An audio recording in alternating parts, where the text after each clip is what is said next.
Saudara, rekapitulasi penghitungan suara Pilgub Jakarta akan dilakukan berjenjang. KPU Jakarta memastikan hasil pilkada dapat dipantau langsung masyarakat melalui laman resmi KPU RI. Hasil Pilgub Jakarta masih menyisakan tanya apakah akan dilakukan 1 atau 2 putaran. Komisioner KPU Jakarta Asri Megatari bilang rekapitulasi tingkat kecamatan di Jakarta telah selesai.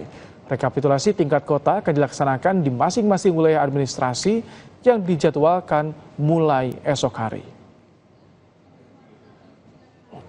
Untuk tingkat kota, ini beda-beda ya masing-masing kota, karena ada beberapa kota yang kecamatannya belum seluruhnya selesai pleno penetapan.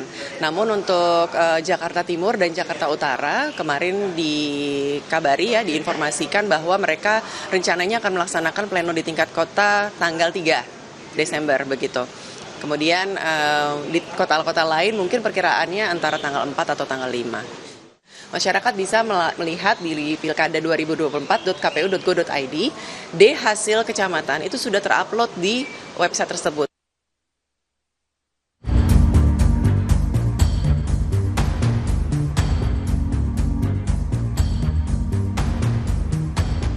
Tingginya golput atau warga yang tidak berpartisipasi pada pilkada serentak menjadi sorotan. Salah satunya pilkada Jakarta dengan angka golput yang tertinggi di Pulau Jawa. Mengacu pada data Quick Count Litbang Kompas, wilayah Jakarta memiliki angka golput mencapai 42,07% dengan suara tidak sah 4,6% dan suara sah 53,33%. Kemudian posisi kedua disusul oleh Jawa Barat dengan angka golput sebesar 33,66%, sementara suara tidak sahnya 2,75% dan suara sahnya 63,59%. Urutan ketiga diduduki oleh Provinsi Jawa Timur yang golputnya di angka 30,15% dengan suara tidak sah 3,84% dan suara sah 66,01%. Kemudian posisi keempat, Jawa Tengah memiliki angka golput 26,44% dengan suara tidak sah 5,21% dan suara sahnya 68,35%. Ketua KPUD DKI Jakarta, Wahyudinata, angkat bicara soal menurunnya tingkat partisipasi masyarakat Jakarta yang jauh menurun jika dibanding Pilpres dan Pilkada Jakarta sebelumnya. Potensi golput. Memang menurut pemantauan kami, alur pemilih di TPS agak renggang ya. Tapi kami belum tahu angka pastinya berapa tingkat partisipasi. Tapi untuk pilkada memang cenderung biasanya lebih rendah dari Pilpres. Ya, jadi kami sedang merekap juga. Tentu saja kami akan melakukan evaluasi kalau memang ada penurunan tingkat partisipasi. Apakah memang disebabkan karena program-program kami yang kurang baik di masyarakat atau memang ada kondisi tertentu ya. Karena mudah-mudahan nanti kita akan evaluasi apa-apa hal yang harus perlu dievaluasi. Tak hanya Jakarta, partisipasi pemilih pada pilkada serentak di Sumatera Utara juga rendah, dengan jumlah golput 54,4%. Komisioner KPU Agus Melas menyatakan upaya-upaya sosialisasi dan penyebarluasan informasi terkait pemungutan suara pilkada serentak 2024 tidak berbeda dibandingkan Pilpres 2024. Nah, apakah ada proses-proses sosialisasi yang kemudian dianggap kurang atau tidak?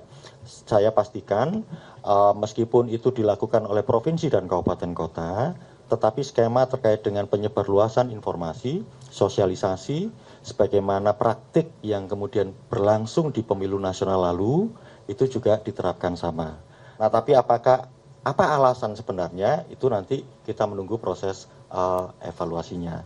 Tapi sebagai satu fakta, memang dari data-data yang tersedia memang di bawah 70%. Tapi tentu kalau di di zoom in masing-masing provinsi dan kabupaten kota kan bisa beda-beda.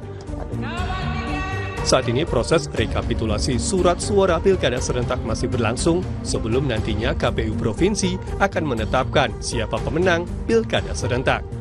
Tim Liputan, Kompas TV. Bina Perludem Titi Anggraini menyatakan untuk kembali menaikkan angka partisipasi pemilih yang harus berbenah adalah partai politik dan KPU dari sisi teknis memperbaiki teknis prosedural, menjaga integritas petugas serta pemerintah bisa merevisi undang-undang. Gerakkan pemilih untuk datang ke TPS adalah partai politik dan pasangan calon. Jadi yang paling harus berbenah sebenarnya partai politik. Nah yang kedua, saya kira KPU tentu ya dari sisi teknis, prosedural, perlu makin memperbaiki layanan kepada pemilih, lalu juga lebih menjaga integritas petugasnya. Nah pemerintah juga lagi-lagi saya kira agenda ke depan, revisi Undang-Undang Pemilu, Undang-Undang Pilkada, dan Undang-Undang Partai Politik itu menjadi sangat mendesak, Mas Ihsan. Terutama jangan paksakan pilkada di tahun yang sama dengan pileg pilpres.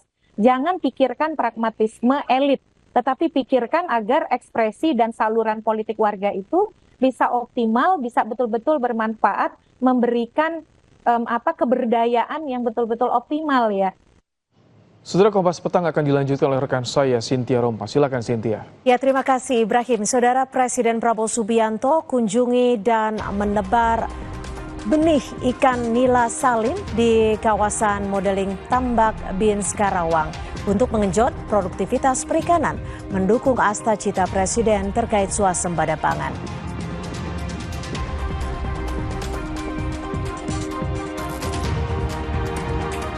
Wakil Ketua Dewan Pembina Partai Gerindra, Hasim Joyo Hadikusumo mengatakan Anggito Abimanyu bakal